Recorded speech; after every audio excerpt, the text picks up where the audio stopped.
महाराष्ट्र में लड़की बहन योजना के 26 लाख लाभार्थियों को अयोग्य घोषित किया गया है। राज्य सरकार ने लाभार्थियों की आर्थिक स्थिति की जांच के बाद ये फैसला किया है। महिला एवं बाल विकास राज्य मंत्री अदिति तटकरे ने सोमवार को इसकी जानकारी दी। उन्होंने कहा कि अयोग्य लाभार्थियों का डेटा जिला प्रशासन को सौंपा गया है। अब इनका फिजिकल वेरिफिकेशन होगा।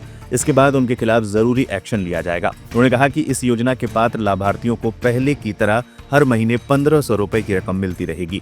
अदिति तटकरे ने सोशल मीडिया पर अपनी एक पोस्ट में बताया कि सूचना एवं प्रौद्योगिकी विभाग ने 26 लाख अयोग्य लाभार्थियों के बारे में जानकारी दी है। तटकरे ने कहा कि विभाग ने बताया है कि करीब 26 लाख ऐसे लाभार्थी महिलाएं हैं जो इस योजना के तहत राशि पाने के हकदार नहीं है। इन लोगों को मुख्यमंत्री लड़की बहन योजना के तहत लाभ मिल रहा है, लेकिन वो इसकी पात्र नहीं है। मंत्री ने कहा कि ऐसी लाभार्थियों की संख्या सभी जिलों में पाई गई है। फिलहाल महिला एवं बाल विकास मंत्रालय ने सभी जिलों को लिस्ट सौंप दी है। अब लाभार्थियों का भौतिक सत्यापन करने को कहा गया है ताकि पता चल सके कि कौन वास्तव में पात्र है और कौन नहीं।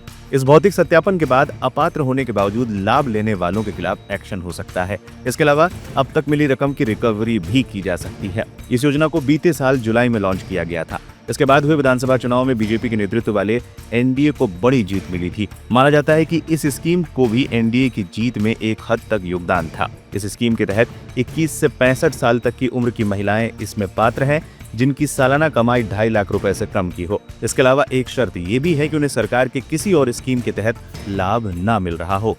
बीते महीने ही मंत्री ने कहा था कि ऐसी महिलाओं की बड़ी संख्या है जो अपात्र होने के बाद भी लाभ ले रही हैं। इसके अलावा इस स्कीम के अलावा भी कई योजनाओं का लाभ उठा रही हैं। कुछ परिवार तो ऐसे मिले जिनमें एक से ज्यादा महिला इस स्कीम के तहत रकम ले रही थी। अब तक की जानकारी के अनुसार राज्य में 2.25 करोड़ महिलाओं को इस स्कीम के तहत लाभ मिल रहा है जो पात्र है। मंत्री ने कहा है कि वेरिफिकेशन इसलिए कराया जा रहा है ताकि पता लगाया जा सके कि कहीं अपात्र ठहराए गए लोगों में से कोई ऐसा तो नहीं जो वास्तव में इसके दायरे में आने योग्य है।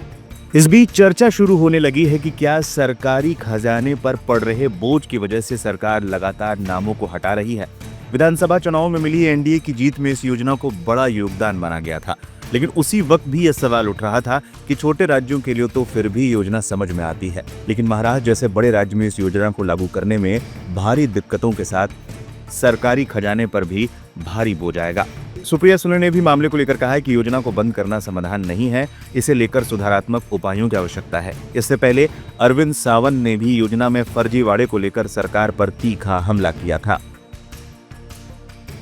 आदमियों की क्यों बात करते हो भैया, फर्जी दस्ती बनाए कुछ नहीं, सरकार जिम्मेवार है, दूसरा कोई नहीं।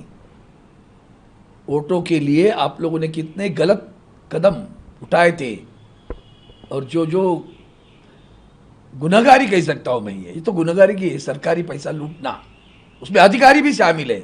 उनको बताया होगा ना मुझे इतने वोट मिलने चाहिए, लगाओ, बनाओ फॉर्म, ले लो पैसे, लूट लो।